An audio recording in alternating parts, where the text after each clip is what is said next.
All right, beautiful humans. Up next, first off, we will be asking him to make sure I'm saying his name right. Gijs? Is that Gijs? Is that anywhere near how I say your name? It's funny. One of the running gags we have at GraphCMS is that there are no two people in the company that pronounce my name the same way. It's a Dutch first name. The official pronunciation is Gijs. I will admit I was definitely Googling it and even just trying to say it the same way that they were saying it. I know. Yeah, I know. No, most of my I'm actually the only Dutchie in the company, but so most of my colleagues go for Gijs, just avoiding the sound. Well, Gijs, thank you for joining us today and looking forward to finding out more about federating the content layer. Thank you so much. All right, very happy to be here. So let's jump in. I want to talk a little bit about federating the content layer, and of course, I'm going to tell you all about what I mean with this. But before I do that, just I want to say a few things about GraphCMS. Of course, Gabriel in the previous talk has already said some amazing things about our product, but just to reiterate this for the new joiners. GraphCMS is a CMS, a content platform. And I guess one of our defining features is the fact that we are GraphQL native. So we actually started roundabout just after GraphQL was officially launched. That's actually one of the driving forces behind the sort of the origin story of GraphCMS. Our GraphQL API is our main API. It's all of our APIs are GraphQL, and we actually believe that our GraphQL APIs are the most powerful GraphQL APIs in this the headless content space. Of course, we also offer a bunch of great tools for content editors and sort of business folks, non-technical people, to really easily manage content and work together collaboratively on all of the needs around content. And I guess our competitive edge, what sort of makes us further stand apart is this content federation topic, which is really about not just organizing content in the CMS, but actually also combining content from different sources into one GraphQL API. All right, I'm going to talk more about that. Before I do that, actually, I want to take a step back and talk a little bit about kind of where we came from in this the content management space, and what kind of led us at GraphCMS to go into this content federation direction.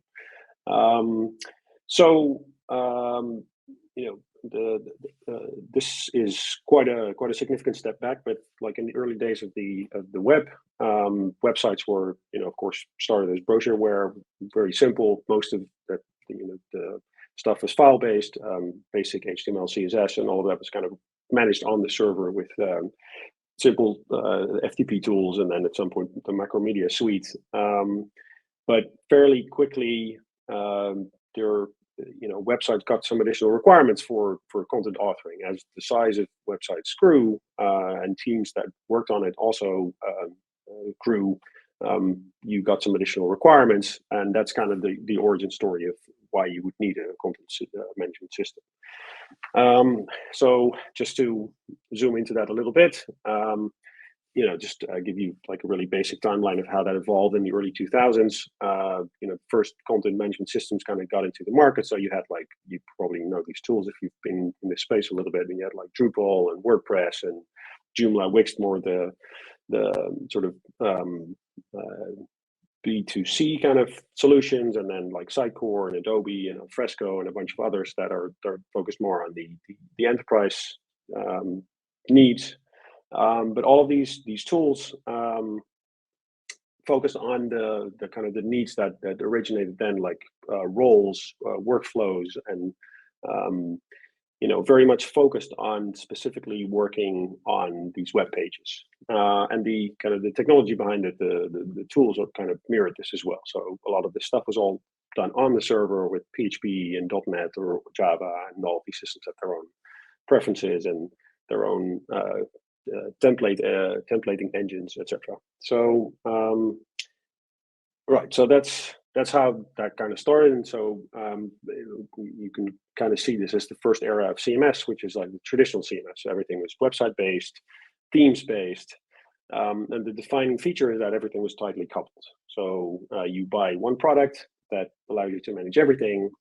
You're kind of locked into that situation. You pay for a lot of like end-to-end tooling. The flip side is that for complicated, like if the situation gets a bit more complicated, things can get a little bit slow, and everything's done on the server with these templating engines. And so that's that worked fine for these monolithic websites, but of course at some point that there were some cracks in this setup.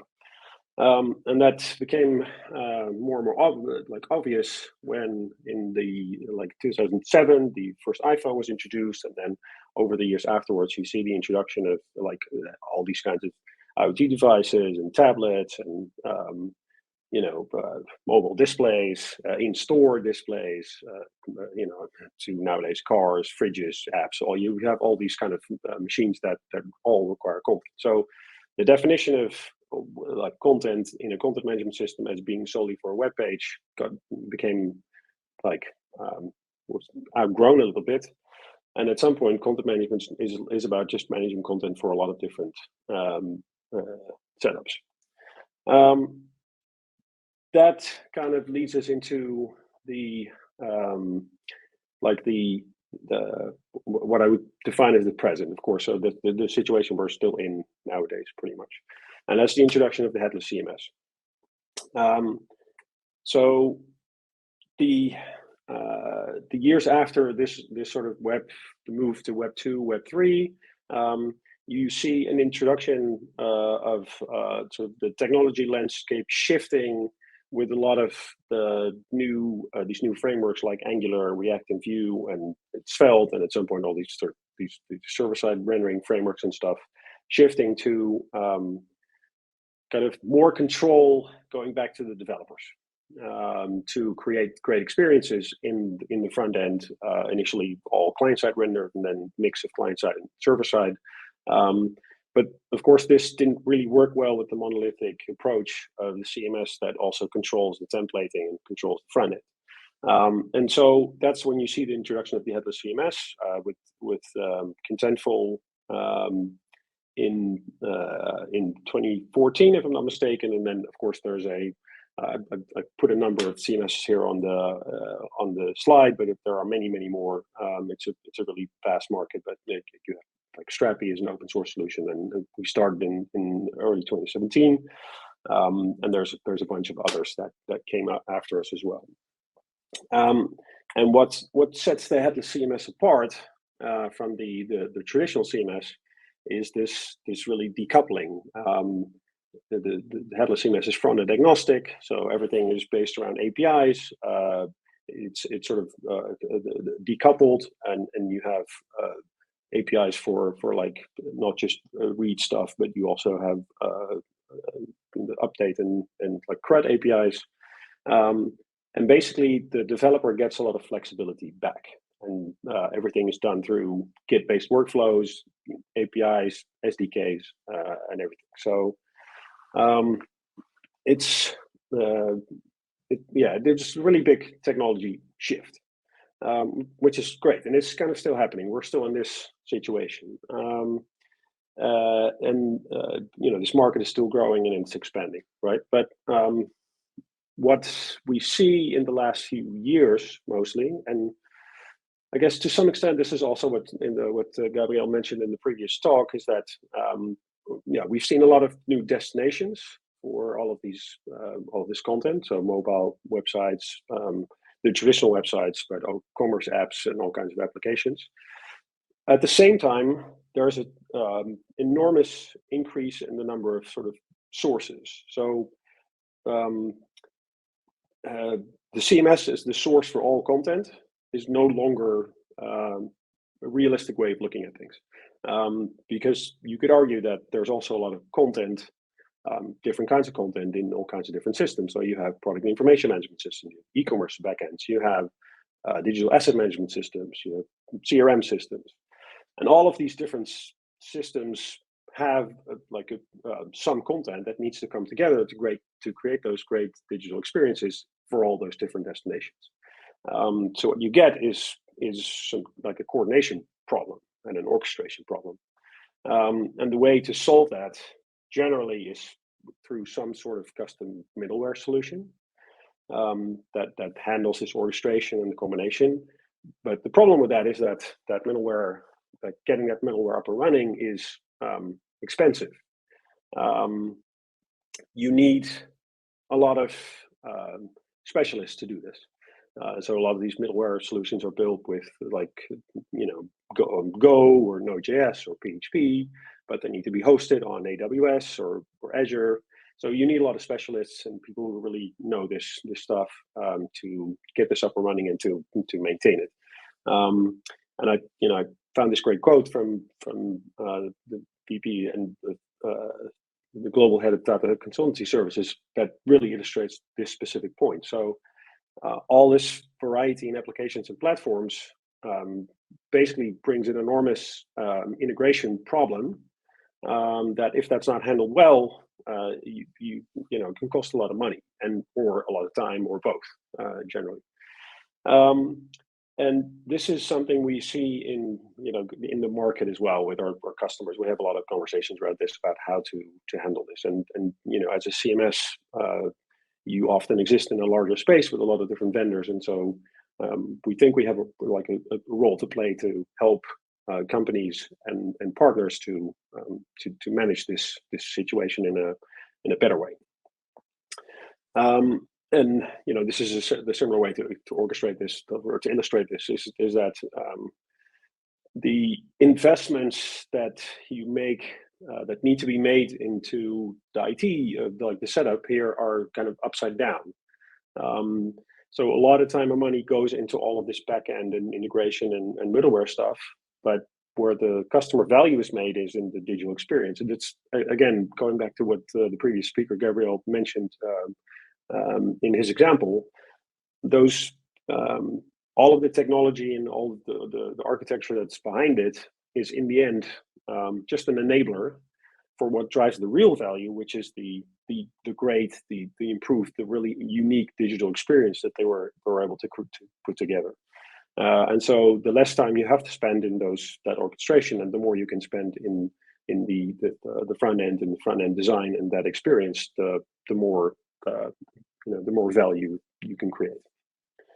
And that brings us to what we think the kind of the future holds here, the natural evolution of sort of the content management system, but eventually like the content layer as we see it. So this is kind of beyond headless, and just to compare that a little bit to what the landscape looks like. You have solutions that are kind of sort of data services, right? So those are more on like database as a service or like custom backend solutions that really focus on that data. And there's some of them like Apollo and Hazura in different ways are to an extent agnostic to both the front end that is consuming the data as well as the different backends that can be connected together. So they form some of that middleware layer. At the same time, you have other services that are like headless content services, the CMSs that I mentioned before, that provide that additional layer on top of the data service by offering UI and editor tools and workflow tools and all these solutions. But they typically are front-end agnostic only and do not have any, don't have any opinion on how to solve this backend orchestration problem. And that the intersection of those things is exactly where we are currently looking at. So we have the same capabilities that any headless CMS would have, but we on top of that we add this functionality to orchestrate that middleware coordination.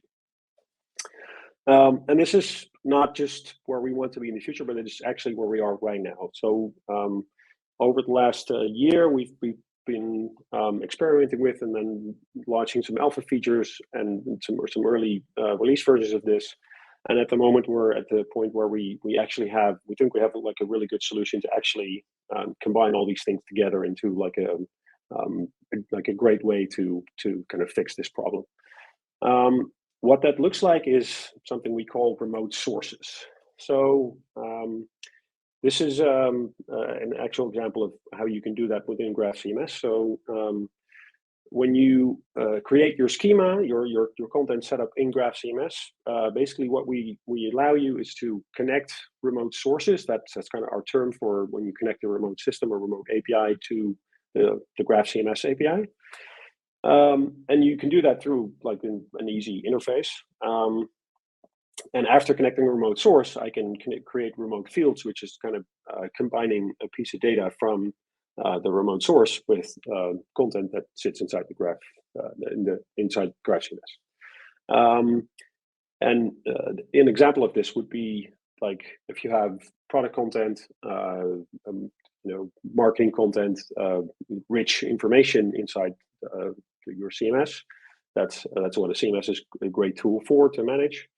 But you might have price and availability data for the same product that doesn't really belong in the CMS. That's kind of information you put in an e-commerce backend, for example. And with this remote sources and remote field solution, you can combine that same information without having to duplicate anything, without having to sync data, but still get one nice GraphQL API to query both sets of information. With this functionality, we can connect to both REST and GraphQL APIs from all kinds of different vendors. Another use case we see with some of our customers is to kind of use this functionality to cover some legacy backend APIs with a nice GraphQL layer. And like in terms of usability and connecting this with the business needs, the great thing is that we also have a feature called UI extensions that allows us to create UI integrations, basically, that lets content editors work seamlessly with the different tools that they need to combine that data as well. So things like product pickers, for example, to combine marketing data with the product data in different solutions. And the main benefit here is that it reduces complexity and time to value, because basically by having a nice interface to set all this up, it's really easy and really simple to do, and you have a solution that handles everything for you without having to write your own code or run your own middleware or software. And the way that looks is kind of like this. So if I'm a developer and I'm building a front end, I write one GraphQL query that lets me pull information from GraphCMS and information from, let's say, Shopify at the same time in one nice query, without having to worry how those requests are handled and how that information is combined. That's exactly. Oh, I see my camera is stopped.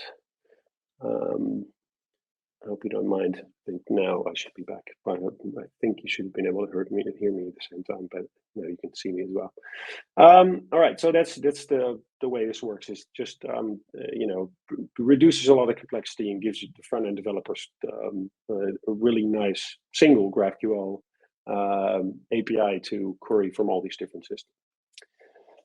All right, so the I talked about this as if because we think this is where this is heading in the future. Actually, to some extent, it's already here today, right? So I mentioned this is where we are right now with GraphCMS, and it's not just what we see with our customers; it's also what we sort of see in the market and in the VC community. This is something that really resonates, right? So it's the combination of that, like the flexibility of having a database, the tangibility of being able to manage content from a business perspective, but also the extensibility of the gateway, all combined in one solution. And that's what how we're looking at this basically. And I think this is already super powerful, a new tool. But the key question for us at the moment is what's next, right? How does this evolve? I have some ideas about it, but I'm also very curious if there's people in the audience that have some questions about it or ideas about it. So this is definitely a conversation that we want to have with any company that's interested in this direction. But to give an idea of where we think this will evolve over the next years, I see this as a great alternative to there are open source solutions in the market that handle part of this problem. I think I mentioned Apollo, for example, as sort of a roll your own kind of solution that covers at least part of this solution, not all of it. But there are at the moment there are no real software as a service solutions that really remove this burden completely and just make this an easily configurable thing. But there are some other vendors that are kind of slowly looking at this space. So Netlify acquiring OneGraph recently is a really interesting kind of step in the same direction, where they also try to offer some functionality here. And I think that there's a real market for building this out into having a really full-fledged, easily configurable software as a service federation and schema stitching solution. And there's all kinds of sort of technical improvements that we have planned, like further cache control improvements, remote mutations, transforming payloads. So there's a lot of additional ideas that we're going to be working on over the next 6 to 12 months. But all in all, we see this as a really exciting progression from basic headless content management into a more extensive set of content management and content federation solutions that we think is a logical extension of the market. And that kind of covers it. I'm very curious to hear if anybody has any sort of specific questions or suggestions. Yeah, you already answered one of the biggest ones of what's in the future. So thank you for preemptively answering that one. I would another question that we got was, what do you see the biggest challenge of implementing something such as GraphCMS? So the thing with these kinds of solutions, right? So the way we've interpreted this, how we solve this problem, of course, is we are software as a service product. Mm-hmm. Right? So we offer an out-of-the-box solution that tries to be as flexible as possible, but also we host and serve and manage the solution, right? So I guess there is one challenge that we have to solve also for this specific federation topic, and that is offer functionality that is as complete and as flexible as possible to serve the biggest common set of customer problems. So I guess initially there may be some situations where customers have unique architectures that are so complex that we won't be able to completely serve them yet, right? So maybe one challenge might be a little bit of patience might be needed for certain use cases.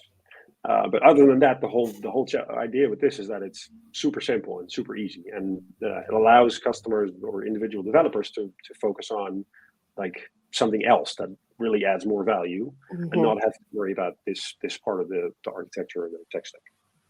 And I appreciate the recap there, because that does really talk to also with your future roadmap and what people have to look forward to. So I really appreciate your answer once again. And just as somebody that wants to, you were able to show it on the slide very quickly on your last slide, but do you have any resources or, where people can reach out to you to find out more about this?